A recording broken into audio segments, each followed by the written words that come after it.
حضور اقدس صلی اللہ علیہ وسلم کا ارشاد ہے کہ کسی عورت سے نکاح ان 4 چیزوں کے سبب کیا جاتا ہے۔ پہلا اس کے مال کی وجہ سے، دوسرا اس کے حسب کی وجہ سے، تیسرا اس کے حسن و جمال کی وجہ سے، اور چوتھا اس کے دین کی وجہ سے۔ لیکن تم دیندار عورت سے ہی نکاح کرنا۔ اس لیے ہر مسلمان کو چاہیے کہ حضور صلی اللہ علیہ وسلم کی اس نصیحت پر عمل کرتے ہوئے اپنی ہونے والی بیوی میں پہلے دین کو معیار بنائے، اور پہلے ہی سے اپنے گھر والوں کو کہہ دے کہ میں دیندار، با پردہ اور قرآن و حدیث کا علم رکھنے والی لڑکی سے نکاح کروں گا، اور اللہ پاک مجھے ایسی نیک بیوی ضرور دیں گے۔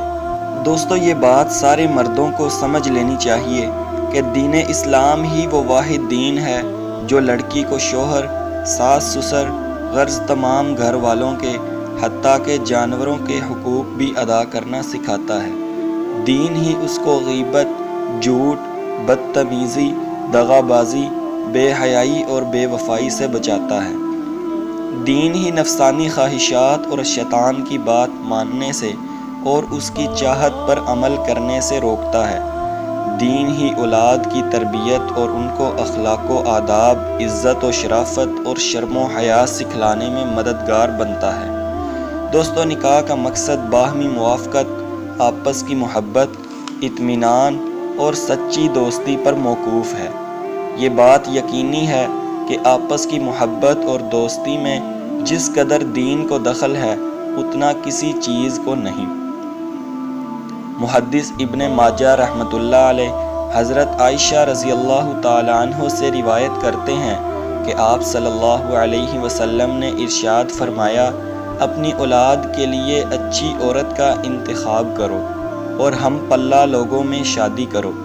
ایک اور روایت میں آپ صلی اللہ علیہ وسلم نے فرمایا، اپنی اولاد کے لیے اچھے خاندان والی عورت کا انتخاب کرو، اس لیے کہ خاندان کا اثر سرایت کر جاتا ہے۔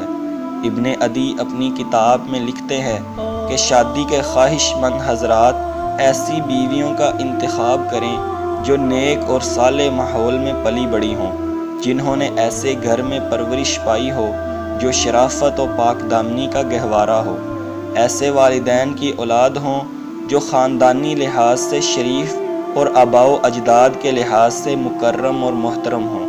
اس میں راز کی بات یہ ہے کہ اگر انسان کسی نیک عورت سے نکاح کرتا ہے تو اس کی اولاد میں عزت اور شرافت بچپن سے ہی پائی جاتی ہے۔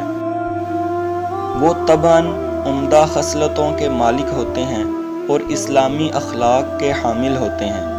انہیں اچھی خصلتیں اور عادتیں وراثت میں ملی ہوتی ہیں۔ اسی اصول کو سامنے رکھتے ہوئے حضرت عثمان رضی اللہ تعالیٰ عنہ نے اپنی اولاد کو شادی کے لیے شریف زادیوں اور حسب و نسب کی مالک لڑکیوں کو منتخب کرنے کی وصیت کی تھی۔ انہوں نے فرمایا، اے میرے بیٹو، نکاح کرنے والے کی مثال ایسی ہے جیسے بیج بونے والا۔ اس لیے انسان کو دیکھنا چاہیے کہ وہ کہاں بیج ڈال رہا ہے۔ بری ذات و نسل کی عورت بہت کم شریف بچہ جنتی ہے، اس لیے شریف النسل لڑکی کا انتخاب کرو، چاہے اس میں کچھ وقت کیوں نہ لگے۔ حضرت عمر رضی اللہ تعالیٰ عنہ سے کسی نے سوال کیا کہ بچے کا باپ پر کیا حق ہے؟ انہوں نے جواب دیا کہ اس کی ماں کے انتخاب میں سوچ سمجھ سے کام لے اور اس کا نام اچھا رکھے اور اس کو قرآنی تعلیمات سکھائے۔ دوستو، یہ انتخاب جس کی جانب رسول اکرم صلی اللہ علیہ وسلم نے امت مسلمہ کی رہنمائی فرمائی ہے، یہ موجودہ دور میں ایک عظیم الشان علمی حقیقت اور تربیت کے سلسلے میں ایک اہم نظریہ بھی رکھتا ہے۔ چنانچہ موروثی اثرات کے علم نے یہ بات ثابت کر کے دکھائی ہے کہ بچہ اپنے ماں باپ کے اخلاقی، جسمانی اور عقلی اوصاف کا پیدائشی طور پر حامل ہوتا ہے۔ لہٰذا اگر لڑکے یا لڑکی کا انتخاب خاندانی شرافت اور تقوی و طہارت کی بنیاد پر ہوگا تو پھر بلا شبہ اولاد بھی پاک دامن، شریف اور اچھے اوصاف کی مالک ہوگی۔ اور جب بچے میں پیدائشی طور پر اچھے اوصاف و اثرات موجود ہوں گے اور اس کو صحیح تربیت مل جائے گی تو ظاہر ہے کہ وہ دینی اور اخلاقی لحاظ سے کمال کو پہنچا ہوا ہوگا۔ اس لیے شادی کے خواہش مند حضرات اگر یہ چاہتے ہیں کہ ان کی اولاد نیک صالح، پاک دامن اور پاک باز ہو، تو ان کے لیے ضروری ہے کہ حسن انتخاب کو مد نظر رکھیں اور اپنی رقیقہ حیات کے انتخاب میں ذرا سمجھداری سے کام لیں اور دعاؤں کے ذریعے اللہ تعالیٰ سے مدد طلب کریں۔ اگر ویڈیو پسند آئی ہے تو ویڈیو کو لائک اور شیئر کرنے کے ساتھ ہمارے چینل علمی اقوال کو سبسکرائب کر کے آل نوٹیفیکیشن آن کر لیں تاکہ ہماری آنے والی ویڈیوز آپ تک پہنچتی رہیں۔